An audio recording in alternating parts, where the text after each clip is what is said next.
Shohei Ohtani, what he really means. The biggest mistake the world made about Shohei Ohtani wasn't doubting him. It was something much deeper than that. It was looking at him and trying to understand him using the same rules that had always worked for everyone else. For years, analysts, coaches, sports writers all kept asking the same question. A question that seemed reasonable, logical, almost unavoidable. Can he really do both? But what nobody stopped to realize was that the question itself was already built on a mistake. A quiet mistake, almost invisible, but completely limiting. Because Shohei Ohtani was never trying to be two things at once. He didn't want to be a great pitcher or just a great hitter. He was reaching for something far rarer than that. Something the world of baseball simply wasn't prepared to understand. He was trying to become a new definition of what a player could be. We've talked about Ohtani's journey before. The struggles, the milestones, the numbers nobody believed were possible. But there's a question that never got answered. A question that goes far beyond the statistics, beyond the records, beyond the championships. The question that actually matters is this: what does Shohei Ohtani represent? Not as an athlete, as an idea. The world of sports is built on invisible rules. Rules nobody writes down, but everybody follows. Rules passed down from generation to generation until they stop being questioned. In baseball, there's one of those rules, one of the oldest, one of the strongest, one of the most respected. You're either a pitcher or you're a hitter. There is no in between. Because at the highest level, specialization isn't a choice, it's a requirement. The price of competing, the price of surviving. And for decades, nobody dared to truly challenge that.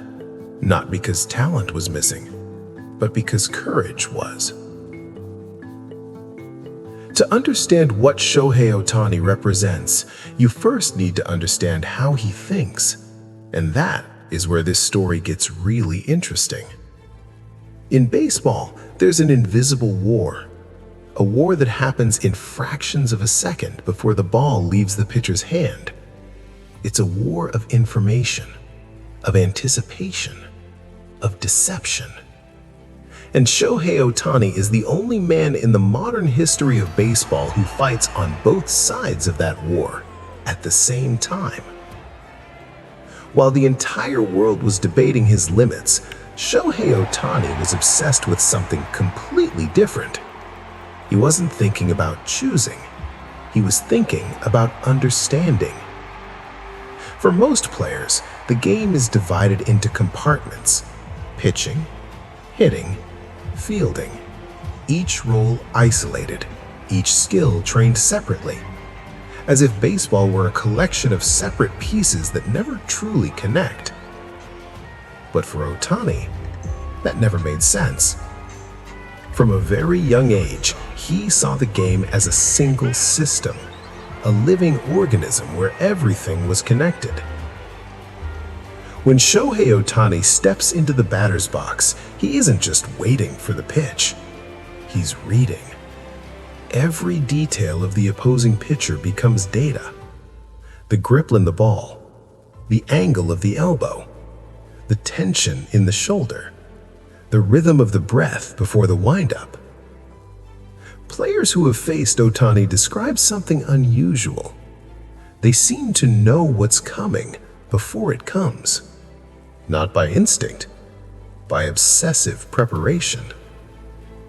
Before every series, Ohtani studies hours of footage on the opposing pitcher, not to memorize pitches, but to understand decision patterns. When this pitcher is under pressure, where does the ball go? When he needs a strike, where does the ball go? When he's feeling confident, what does he hide? He's not studying the pitch. He's studying the mind behind the pitch. And by the time he steps on the field, he's already had that conversation 1,000 times, in silence, alone, inside his head. A former MLB pitcher once said, "Facing Ohtani in the batter's box is a strange experience. It feels like he already knows what you're going to do before you know it yourself." But here's the part most people never think about. When Ohtani switches sides, when he picks up the ball and takes the mound, the entire logic flips. Now, he's no longer the detective. Now, he's the illusionist. The objective changes completely. As a hitter, he wants to anticipate. As a pitcher, he wants to destroy anticipation. He sets traps. An entire sequence of pitches can be engineered not to get the batter out right now, but to plant a false memory. To make the batter believe he knows what's coming, and then change everything. There's a concept in baseball called the tunnel, the point where every pitch looks identical before they break into completely different trajectories. Ohtani controls that tunnel like no one else. His 100-mile fastball and his splitter leave his hand in almost the exact same way. The batter doesn't know what's coming, but he thinks he does. And that's exactly where Ohtani wins. Not with power, with illusion. "Hitting against him is humbling," said one MLB player. You think you've read the pitch, and then the ball does something your brain can't process. Now stop. Think about what we just described. As a hitter, Ohtani thinks like a pitcher. He uses the knowledge of someone who throws to anticipate what the opponent will do. As a pitcher, Ohtani thinks like a hitter. He uses the knowledge of someone who bats to create illusions the opponent can't solve. He isn't simply great at both. He uses each side of the game to be better at the other. It's a cycle, a system, an advantage no specialist can replicate. Because to replicate it, you'd have to have lived both sides, with the same depth, with the same obsession for decades. Nobody did that. Nobody even tried. Until him. But here's the truth that goes beyond baseball. What Ohtani does on the field is a reflection of how he sees the world off it. Most people live inside boxes, not physical boxes, mental ones. I'm technical, not creative. I'm an executor, not a strategist. I'm practical, not philosophical. And those boxes feel logical. They feel efficient. But what they actually do is cut off half your ability to understand the world. Because the best solutions almost always come from people who can see from both sides. The doctor who understands management, the engineer who understands human behavior, the leader who knows what it means to be on the ground. Ohtani isn't just an extraordinary athlete. He's living proof that the most complete vision belongs to those who refused to pick just one angle. But there is a price for seeing the world differently, and that price is almost always loneliness. Because when you break from the pattern, you stop being understood. And with Ohtani, it was no different. In 2012, Ohtani was 18 years old. Every team in Japan's professional league told him the same thing. Choose one.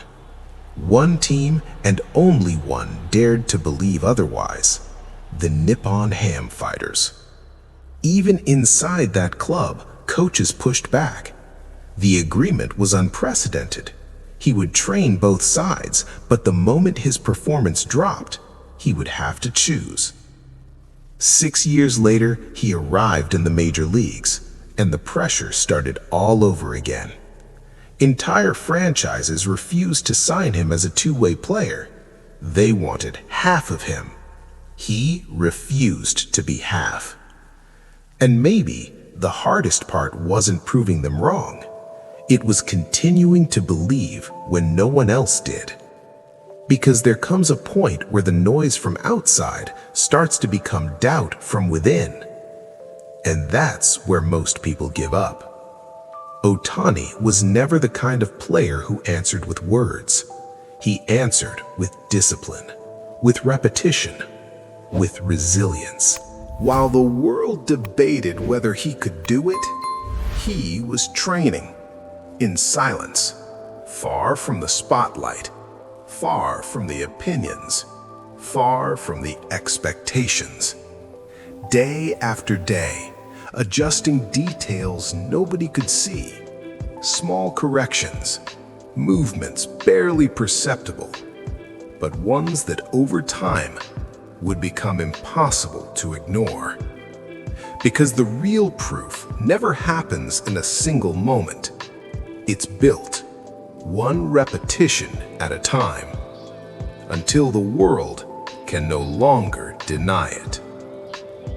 If you've made it this far, something in this story spoke to you. Every week, there's a new one here. Stories about people who refused the limits the world tried to place on them. Hit subscribe and stay with us. Before Ohtani, baseball had an unwritten rule. Specialization was respect. Trying to do everything was arrogance. After Ohtani, that rule no longer exists.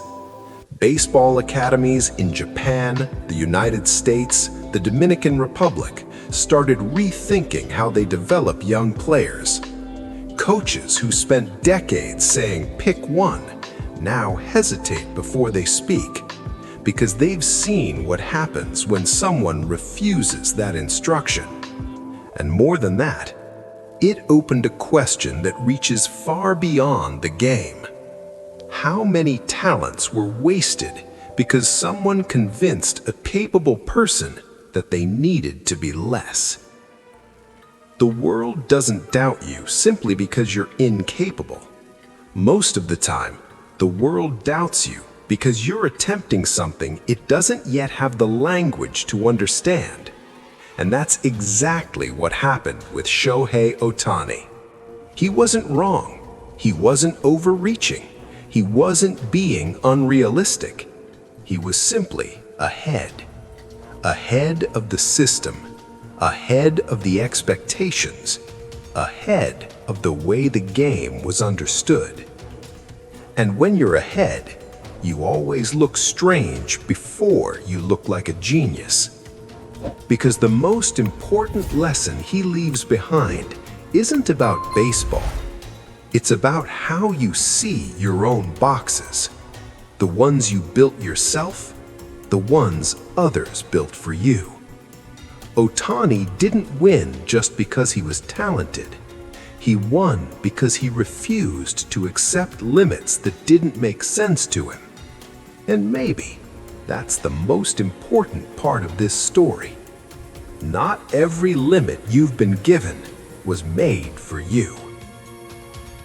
Shohei Ohtani isn't just the best baseball player in the world. He is a living question. A question he asks every opponent he faces, every expert who doubted him, every system that tried to contain him. What if I don't have to choose? When he's in the batter's box, he thinks like a pitcher. When he's on the mound, he thinks like a hitter. And maybe the question that truly matters isn't about baseball at all. Which side of your own life have you never let talk to the other? If this story meant something to you, there's more where that came from. Every week, stories about people who refused the limits the world tried to place on them. We'd love to have you with us. Hit subscribe, and we'll see you next time.